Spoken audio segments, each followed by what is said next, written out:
Guys, welcome back to my YouTube channel. Udah lama ya kita nggak berjumpa di video-video tutorial.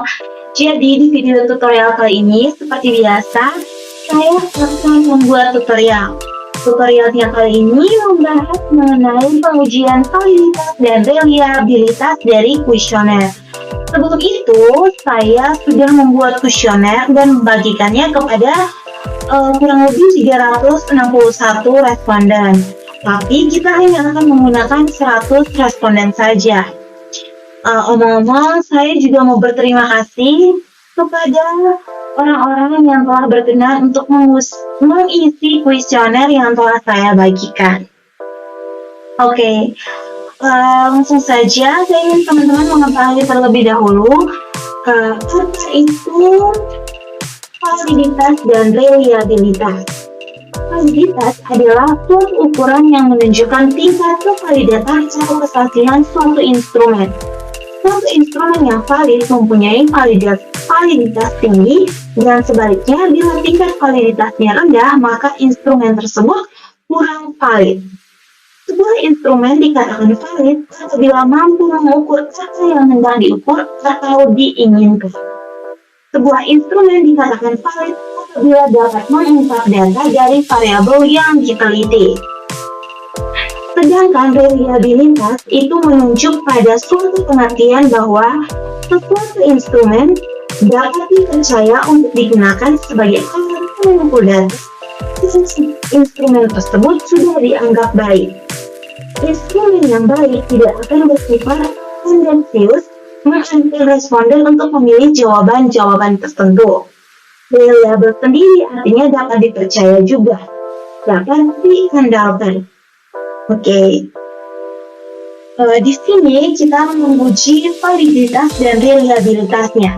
Nah, teman-teman pasti bingung. Untuk pengukurannya itu berpatokan pada apa sih Kak? Oke. Jadi patokannya itu pada produk momen atau variabel. Di sini saya mempersingkat saja dari 361 responden yang menjawab kuesioner saya akan mengisinya menjadi 100 responden. Oleh karena 100, maka kalau signifikannya 5% akan menghasilkan 0,195. Jadi jika lebih dari 0,195, maka pertanyaan itu dianggap sah, dianggap baik untuk digunakan. Oke, kita langsung saja ke tutorial yang pertama. Nah, teman-teman, di sini saya sudah mengubah dari kuesioner dalam Google Form ke aplikasi Microsoft Excel. Di sini ada nomor responden, usia responden, merek HP, jenis kelamin responden. Respondennya totalnya ada 100 ya, teman-teman. Ini ada 100 responden dengan berbagai jawabannya.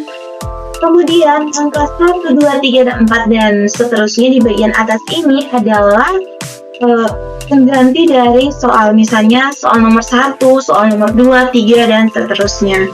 Ini untuk itemnya, lebih tepatnya item pernyataan. Item pernyataan 1, 2, 3, 4, dan 5. Untuk angka-angka yang di sini itu 1 ada setuju, 2 sangat setuju, 3 ragu-ragu, 4 tidak setuju, dan 5 sangat tidak setuju. Kita langsung saja. Ini kita sudah mendapatkannya dalam aplikasi Excel. Kemudian kita berpindah ke aplikasi SPSS. Yang paling pertama, klik variable view. Di sini untuk mempersingkat waktu, saya telah membuat item 1, item 2 ini adalah lambang untuk nomor soalnya ya, kemudian ditambah dengan skor total.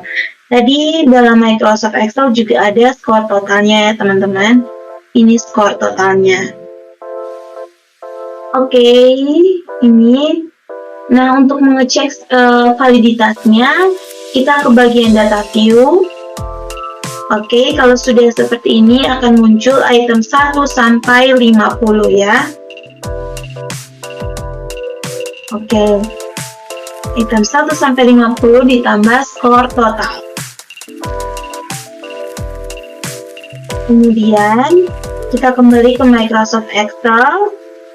Kita akan mengcopy datanya semuanya ya, kecuali nomor responden, usia responden, merek HP, dan jenis kelamin.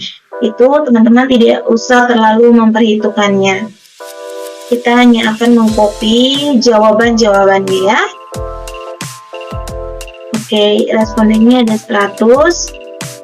Sedangkan untuk pernyataannya atau pertanyaan dalam kuesionernya itu ada 50.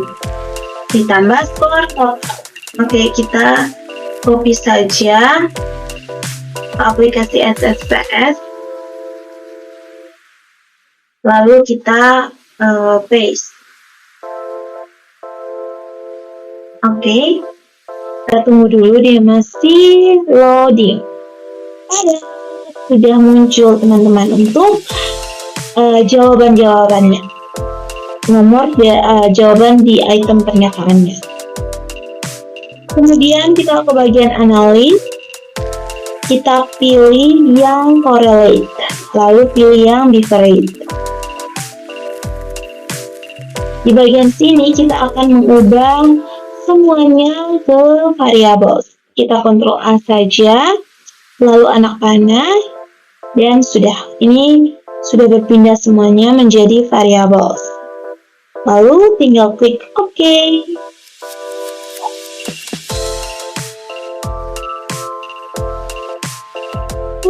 Sudah jadi teman-teman untuk correlation-nya atau validitasnya. Di sini kita akan mengecek validitasnya. Sekali lagi saya ingatkan, untuk validitas ini berpatokan pada 0,195. Jadi jika hasilnya lebih dari 0,195 itu berarti dia valid. Nah, untuk mengetahui angkanya kita ke bagian samping kanan. Yaps.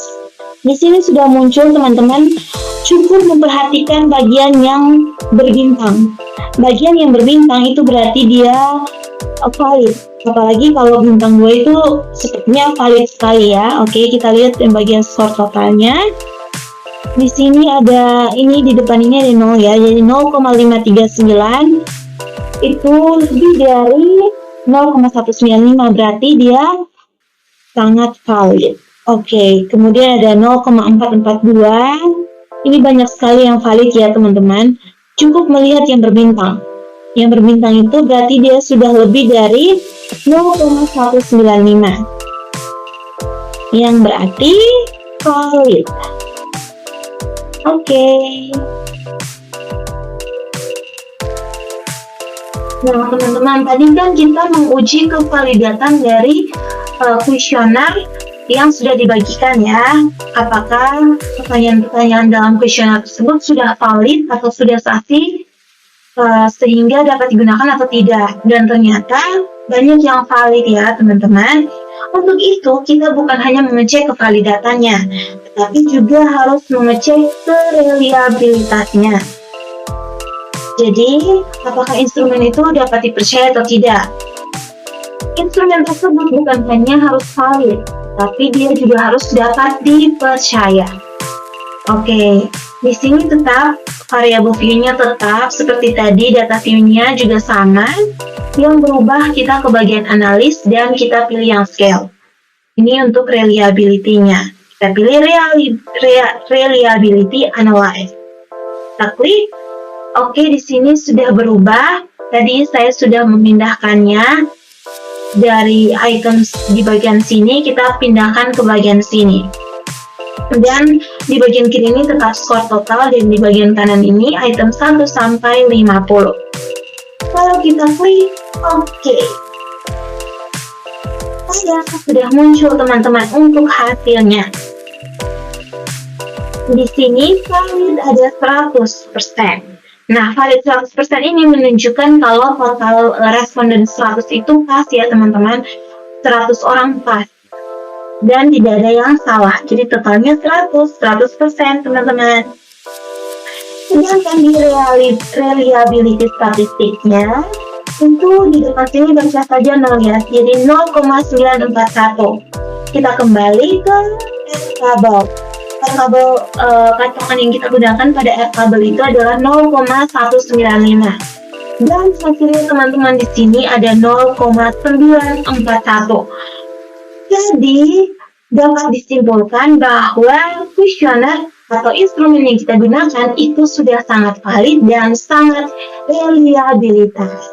Jadi instrumen tadi bisa digunakan.